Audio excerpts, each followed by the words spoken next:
Hi friends, ಎಲ್ಲರಿಗೂ ನಮಸ್ಕಾರ. Welcome back to my YouTube channel Pujitha Aryan YouTube ಚಾನಲ್ನ ಇನ್ನು ಯಾರು ಸಬ್ಸ್ಕ್ರೈಬ್ ಮಾಡ್ಕೊಂಡಿಲ್ಲ ಅಂದರೆ ಸಬ್ಸ್ಕ್ರೈಬ್ ಮಾಡಿಕೊಂಡು ಹಾಗೇನೆ ಸಪೋರ್ಟ್ ಮಾಡಿ. ಇವತ್ತಿನ ವಿಡಿಯೋದಲ್ಲಿ ನಾನು ಒಂದೊಳ್ಳೆ ರೆಸಿಪಿನ ಮಾಡ್ತಾ ಇದ್ದೀನಿ.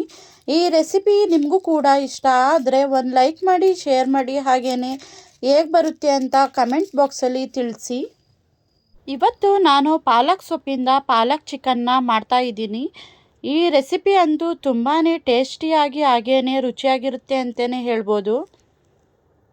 ಇಲ್ಲಿ ನಾನು 5ರಿಂದ 6 kg ಚಿಕನ್ನ ಫ್ರೈ ಮಾಡೋಕ್ಕೆ ಅಂತ ತರಿಸಿಟ್ಟಿದ್ದೀನಿ. ಚಿಕನ್ ಎಷ್ಟು kg ಇರುತ್ತೆ ಅಂತ ನೋಡಿಕೊಂಡು ನಂತರ ಪಾಲಕ್ ಸೊಪ್ಪನ್ನು ಕೂಡ ತಗೋಬೇಕು. ಇಲ್ಲಿ ನಾನು 5 kg ಚಿಕನ್ಗೆ 3 ಕಟ್ ಪಾಲಕ್ ಸೊಪ್ಪನ್ನ ತಗೊಂಡಿದ್ದೀನಿ. ಪಾಲಕ್ ಸೊಪ್ಪನ್ನ ನೀಟಾಗಿ ವಾಶ್ ಮಾಡಿ ಅದನ್ನು 3ರಿಂದ 4 ನಿಮಿಷ ಬಿಸಿ ನೀರಲ್ಲಿ ಚೆನ್ನಾಗಿ ಬೇಯಿಸ್ಕೋಬೇಕು. ಪಾಲಕ್ ಸೊಪ್ಪು ತುಂಬಾ ಕಹಿ ಇರೋದ್ರಿಂದ ಅದನ್ನು ಬೇಯಿಸ್ಕೊಂಡು ಈ ರೀತಿ ಮಾಡೋದ್ರಿಂದ ತುಂಬಾ ಚೆನ್ನಾಗಿ ಬರುತ್ತೆ, ಹಾಗೆಯೇ ಕಹಿ ಕೂಡ ಇರೋದಿಲ್ಲ. ಪಾಲಕ್ ಸೊಪ್ಪನ್ನ ಒಂದು ಸೈಡ್ ಬೇಯಿಸ್ಕೊಂಡಾದಮೇಲೆ ರುಬ್ಕೊಳ್ಳೋಕ್ಕೆ ಅಂತ ಶುಂಠಿ, ಬೆಳ್ಳುಳ್ಳಿ ಹಾಗೆಯೇ ಚಿಕನ್ ಜಾಸ್ತಿ ಇರೋದ್ರಿಂದ ಇಷ್ಟು ಹಸಿಮೆಣಸಿನ್ಕಾಯಿನ ತಗೊಂಡಿದ್ದೀನಿ. ಇದರ ಜೊತೆಗೆ ಒಂದು ಅರ್ಧ kgಯಷ್ಟು ಈರುಳ್ಳಿ, ಹಾಗೆಯೇ ಕೊತ್ತಂಬರಿ ಸೊಪ್ಪು, ಹಾಗೆಯೇ ಟೊಮೊಟೊ ಜಾಸ್ತಿ ಹಾಕೋ ಹಾಗಿಲ್ಲ, ಸ್ವಲ್ಪನೇ ಕಟ್ ಮಾಡಿ ಇಟ್ಕೊಂಡಿದ್ದೀನಿ. ನೋಡಿ, ಈ ಬೆಂದಿರುವ ಪಾಲಕ್ ಸೊಪ್ಪನ್ನು ಈ ರೀತಿ ತೂತ್ ಪಾತ್ರೆಗೆ ಹಾಕಿ ಸೋಸ್ಕೊಂಡು ಇಟ್ಕೊಂಡಿದ್ದೀನಿ. ಇದನ್ನು ಮಿಕ್ಸಿ ಜಾರಿಗೆ ಹಾಕಿ ರುಬ್ಕೋಬೇಕು. ಈ ಚಿಕನ್ ಫ್ರೈಗಂತೂ ಜಾಸ್ತಿ ಯಾವುದೇ ರೀತಿಯ ಮಸಾಲೆಗಳನ್ನ ಹಾಕೋ ಹಾಗಿಲ್ಲ, ಹಾಗೆಯೇ ಪಾಲಕ್ ಸೊಪ್ಪನ್ನ ಹಾಕಿ ಮಾಡೋದ್ರಿಂದ ಹೆಲ್ತಿಯಾಗಿ ಕೂಡ ಇರುತ್ತೆ. ಜಾಸ್ತಿ ಮಸಾಲೆಗಳು ಹಾಗೆಯೇ ಪ್ಯಾಕೆಟ್ ಮಸಾಲೆಗಳನ್ನ ಹಾಕಿ ಮಾಡೋದಕ್ಕಿಂತ ಈ ರೀತಿಯಾಗಿ ಮನೇಲೇ ಯಾವುದೇ ರೀತಿಯ ಮಸಾಲೆಗಳನ್ನ ಹಾಕ್ತೇನೆ ಟೇಸ್ಟಿಯಾಗಿ ಕೂಡ ಮಾಡ್ಕೋಬೋದು. ನೋಡಿ, ಇವಾಗ ರುಬ್ಬಕ್ಕೆ ಅಂತ ಪಾಲಕ್ ಸೊಪ್ಪು, ಕೊತ್ತಂಬರಿ ಸೊಪ್ಪು, ಹಾಗೆಯೇ ಶುಂಠಿ, ಬೆಳ್ಳುಳ್ಳಿ, ಹಸಿಮೆಣಸಿಕಾಯಿ ಇಷ್ಟನ್ನು ಕೂಡ ಸ್ವಲ್ಪ ನೀರು ಹಾಕಿ ಪೇಸ್ಟ್ ರೀತಿಯಲ್ಲಿ ಚೆನ್ನಾಗಿ ರುಬ್ಕೋಬೇಕು.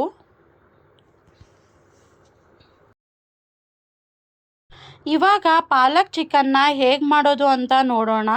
ಸ್ಟವ್ ಮೇಲೆ ಒಂದು ಪಾತ್ರೆನ ಇಟ್ಟಿದ್ದೀನಿ. ಅದಕ್ಕೆ ಸ್ವಲ್ಪ ಎಣ್ಣೆ, ಅದ್ರ ಜೊತೆಗೆ ಚಿಕನ್ ಜಾಸ್ತಿ ಹಾಕಿ ಮಾಡೋದ್ರಿಂದ 2ರಿಂದ 3 ಸ್ಪೂನಷ್ಟು ತುಪ್ಪನ ಹಾಕ್ತಾಯಿದ್ದೀನಿ.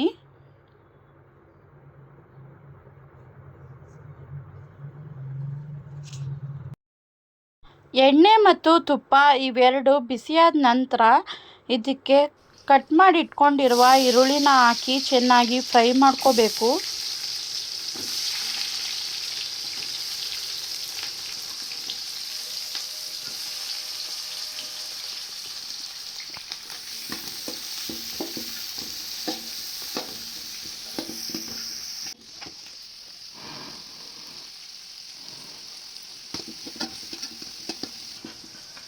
ಈರುಳ್ಳಿ ಎಲ್ಲ ಫ್ರೈ ಆದಮೇಲೆ ಹಚ್ಚಿಟ್ಕೊಂಡಿರುವ ಟೊಮೊಟೊನೂ ಕೂಡ ಹಾಕಿ 2ರಿಂದ 3 ನಿಮಿಷ ಫ್ರೈ ಮಾಡ್ಕೊಳ್ಳಿ.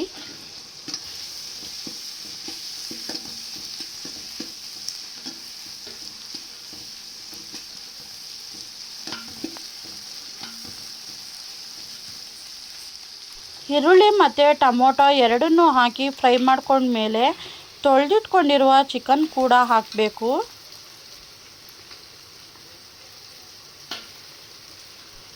ಎಲ್ಲ ಚಿಕನ್ನು ಕೂಡ ಹಾಕಿದ ಮೇಲೆ ನಂತರ ಇದಕ್ಕೆ ಸ್ವಲ್ಪ ಅರಿಶಿನ ಪುಡಿ, ಹಾಗೆಯೇ ಪೆಪ್ಪರ್ ಪೌಡರ್ನ ನಾನು ಇಲ್ಲಿ 1 ಪ್ಯಾಕೆಟ್ ಅಷ್ಟೇ ಹಾಕಿದ್ದೀನಿ. ಹಾಗೆಯೇ ಉಪ್ಪು ಇಷ್ಟನ್ನು ಕೂಡ ಹಾಕಿ ಉಪ್ಪು ಖಾರ ಹಿಡಿದು ಚೆನ್ನಾಗಿ ಚಿಕನ್ ನೀರು ಬಿಟ್ಕೊಳ್ಳೋವರೆಗೂ ಬೇಯಿಸ್ಕೋಬೇಕು.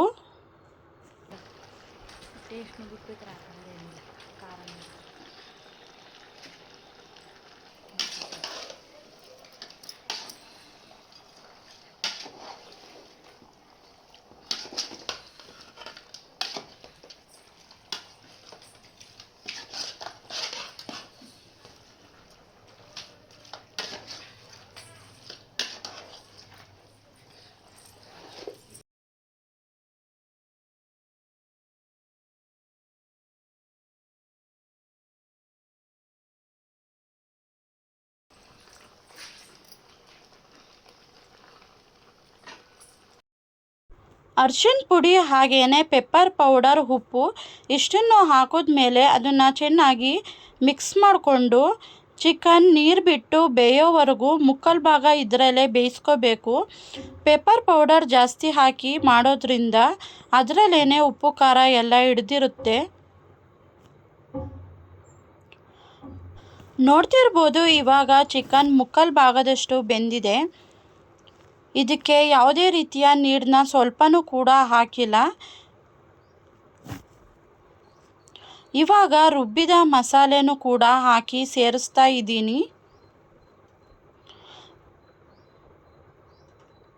ಮಸಾಲೆನ ಹಾಕಿದ್ಮೇಲೆ ಚೆನ್ನಾಗಿ ಮಿಕ್ಸ್ ಮಾಡಿಕೊಂಡು ಚಿಕನ್ ಬೇಯೋವರೆಗೂ ಇದರಲ್ಲೇ ಬೇಯಿಸ್ಕೋಬೇಕು. ನಿಮಗೇನಾದರೂ ಗ್ರೇವಿ ರೀತಿ ಬೇಕು ಅಂದರೆ ನೀರನ್ನ ಹಾಕಿ ಜಾಸ್ತಿ ಕೂಡ ಗ್ರೇವಿನ ಮಾಡ್ಕೋಬೋದು. ಇಲ್ಲ ಅಂದರೆ ನೀರನ್ನ ಸೇರಿಸ್ತೇನೆ ಈ ರೀತಿಯಾಗಿ ಮಾಡ್ಕೋಬೋದು. ಈ ಪಾಲಕ್ ಚಿಕನ್ನ ನೀರು ಹಾಕಿ ಮಾಡೋದಕ್ಕಿಂತ ಗಟ್ಟಿಯಾಗೇ ಮಾಡಿಕೊಂಡ್ರೆ ತುಂಬಾ ಚೆನ್ನಾಗಿರುತ್ತೆ. ಹಾಗೆಯೇ ದೋಸೆ, ಚಪಾತಿ ಹಾಗೆ ರೊಟ್ಟಿಗಂತೂ ಒಳ್ಳೆ ಕಾಂಬಿನೇಷನ್ ಅಂತಲೇ ಹೇಳ್ಬೋದು. ಇಲ್ಲಿ ನಾನು ರೈಸ್ ಜೊತೆಗೆ ತಿನ್ನೋಕೆ ಮಾಡ್ಕೊಳ್ಳೋದ್ರಿಂದ ಸ್ವಲ್ಪ ನೀರನ್ನ ಹಾಕಿ ಈ ರೀತಿಯಾಗಿ ಗ್ರೇವಿ ರೀತಿಯಲ್ಲಿ ಮಾಡ್ಕೊಂಡಿದ್ದೀನಿ.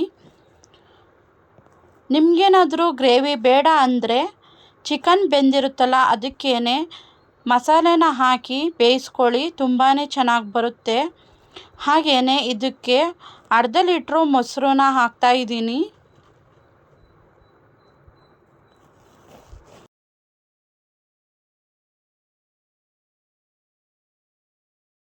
ಮೊಸರೆಲ್ಲ ಹಾಕಿದ್ಮೇಲೆ ಉಪ್ಪು ಖಾರ ಎಲ್ಲ ಚೆಕ್ ಮಾಡಿ ನಂತರ ಚಿಕನ್ ಕುಕ್ಕಾಗೋವರೆಗೆ ಚಿಕನ್ನ ಬೇಯಿಸ್ಕೊಂಡ್ರೆ ಸಾಕು. ಒಂದೊಳ್ಳೆ ಚಿಕನ್ ಫ್ರೈ ರೆಡಿಯಾಗುತ್ತೆ.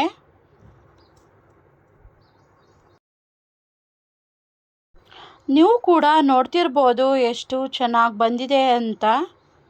ನೀವು ಏನಾದರೂ ಸಂಡೇ ಸ್ಪೆಷಲ್ ಚಿಕನಲ್ಲಿ ಏನಾದ್ರು ಮಾಡಬೇಕು ಅಂತ ಇದ್ದರೆ ಈ ಚಿಕನ್ ಫ್ರೈನ ಒಮ್ಮೆ ಟ್ರೈ ಮಾಡಿ ನೋಡಿ, ಎಷ್ಟು ಸೂಪರಾಗಿ ಬರುತ್ತೆ ಅಂತ ನಿಮಗೆ ಗೊತ್ತಾಗುತ್ತೆ. ಐ ಹೋಪ್ ಈ ವಿಡಿಯೋ ನಿಮಗೂ ಕೂಡ ಇಷ್ಟ ಆಗುತ್ತೆ ಅಂದ್ಕೊಂಡಿದ್ದೀನಿ. ಈ ವಿಡಿಯೋ ನಿಮಗೆ ಇಷ್ಟ ಆದರೆ ಒಂದು ಲೈಕ್ ಮಾಡಿ, ಶೇರ್ ಮಾಡಿ. ಹಾಗೆಯೇ ಪೂಜಿತಾ ಆರ್ಯನ್ ಯೂಟ್ಯೂಬ್ ಚಾನಲ್ನ ಸಬ್ಸ್ಕ್ರೈಬ್ ಮಾಡ್ಕೊಳ್ಳದೆ ನೋಡ್ತಾ ಇದ್ದರೆ ಸಬ್ಸ್ಕ್ರೈಬ್ ಮಾಡಿಕೊಂಡು ಮುಂದೆ ಬರುವ ಹೆಚ್ಚು ವಿಡಿಯೋಗಳನ್ನು ನೋಡ್ತಾ ಇರಿ. ಹಾಗೆಯೇ ಈ ಪಾಲಕ್ ಚಿಕನ್ನ ನೀವು ಕೂಡ ಒಂದ್ಸಲ ಮನೆಯಲ್ಲಿ ಟ್ರೈ ಮಾಡಿ ಹೇಗೆ ಬಂದಿದೆ ಅಂತ ಕಮೆಂಟ್ ಬಾಕ್ಸಲ್ಲಿ ತಿಳಿಸಿ. Thank you for watching. Love you all.